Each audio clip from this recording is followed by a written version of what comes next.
இன்னைக்கு நம்ம வந்து Panasonic டிவியில் வந்து ஒரு டாப் 3 கீ ஃபீச்சர்ஸ் பார்க்க போகிறோம். என்ன அப்படின்னு பார்த்தீங்கன்னா, ஸோ டிவியை பொறுத்தவரையும் வந்து பிக்சர் வந்து ரொம்ப முக்கியம் இல்லை. ஸோ பிக்சருக்காக வந்து Panasonicல நம்ம யூஸ் பண்ணிக்கிறது பார்த்தீங்க அப்படின்னா Hexachroma டிரைவ் அப்படின்ற இன்ஜின். ஸோ இது என்ன அப்படின்னு பார்த்தீங்கன்னா, யூஸ்வலாக வந்து டிவியை பொறுத்தவரையும் ரெட், கிரீன், ப்ளூ இந்த 3 கலர் தான் வந்து யூஸ் பண்ணியிருக்காங்க. பட் நம்மளது ஒரு ஸ்டெப் அட்வான்ஸாக வந்து ரெட், கிரீன், ப்ளூ மட்டும் இல்லாமல் எல்லோ, மெஜந்தா, சியான் டோட்டலாக வந்து 6 கலர் யூஸ் பண்ணுறதால மோர் நேச்சுரல் கலர் கிட்டத்தட்ட 1 பில்லியன் கலர்ஸ் வந்து நம்ம இந்த டிவியில் ஃபீல் பண்ண முடியும்.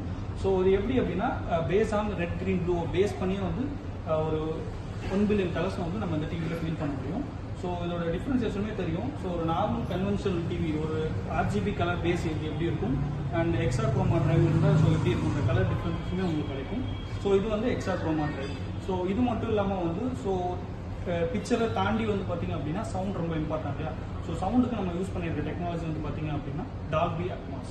ஸோ இந்த Dolby Atmosன்றது என்ன அப்படின்னு பார்த்தீங்கன்னா, யூஸ்வலாக வந்து நார்மல் சவுண்ட் வந்து பார்த்தீங்க அப்படின்னா டிஃப்ரெண்ட்டாக இருக்கும். Dolby Atmosன்றது என்ன அப்படின்னா 120 டிஃப்ரெண்ட்டான சவுண்டை வந்து ஸோ அந்த வரக்கூடிய நம்ம ப்ளே பண்ணக்கூடிய ஆப்ஜெக்ட்லேருந்து 120 டிஃப்ரெண்ட்டான சவுண்டை ப்ரொஜெக்ட் பண்ணுறது தான் வந்து Dolby Atmos. 360 degree surround sound வந்து Dolby Atmos. அண்ட் அதை தாண்டி வந்து நம்ம யூஸ் பண்ணிட்டு இருக்க டெக்னாலஜி வந்து பார்த்தீங்க அப்படின்னா கூகுள் டிவி. ஸோ இந்த கூகுள் டிவி அப்படின்றது என்ன அப்படின்னு பார்த்தீங்கன்னா, ஒரு நார்மல் டிவி வந்து பார்த்தீங்க அப்படின்னா ஒரு நார்மல் ஒரு சாம்சங்காக இருக்கும், ஒரு எல்ஜியாக இருக்கும், அவங்களோட ஓன் வாய்ஸ் யூஸ் பண்ணியிருப்பாங்க.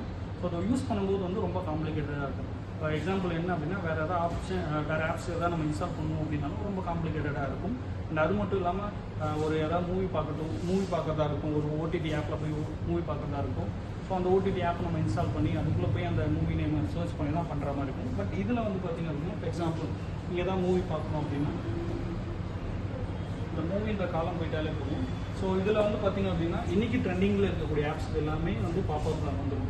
அண்ட் இந்த டிவி நீங்கள் செட்டப் பண்ணும்போது உங்கள் மெயில் ஐடி பாஸ்வேர்டை நீங்கள் போட்டு சைன்இன் பண்ணுறீங்க அப்படின்னா அந்த மெயில் ஐடி பாஸ்வேர்டை வந்து நீங்கள் வேறு எதுலலாம் யூஸ் பண்ணியிருக்கீங்களோ, லைக் வந்து Amazon Prime, Hotstar இதெல்லாம் யூஸ் பண்ணியிருக்கீங்களோ, அந்த செட்டப் பண்ணும்போது அந்த மெயில் ஐடி பாஸ்வேர்ட் போட்டிங்கன்னா உங்களுக்கு ஆட்டோ சைன்இன் ஆகும். எக்ஸாம்பிள் நான் மூவி காலம் போனோடனே பார்த்தீங்கன்னா ஸோ எல்லாமே இங்கே வந்துடும். ஸோ இன்றைக்கி ட்ரெண்டிங்கில் இருக்க மூவி இது என்ன ஓடிடி அவைலபிளாக இருக்குது. இன்கேஸ் நான் இது இப்போ ப்ரைம் சப்ஸ்கிரிப்ஷன் பண்ணியிருக்கேன் அப்படின்னா ஸோ நான் கிளிக் பண்ண உடனே ஆட்டோமேட்டிக்காக அது மூவி ப்ளே ஆக ஆரம்பிச்சிடும். ஸோ இதுக்கு நான் சப்ஸ்கிரிப்ஷன் மட்டும் வச்சுருந்தா போதும், ஸோ ஆட்டோமேட்டிக்காக ப்ளே ஆகிடும்.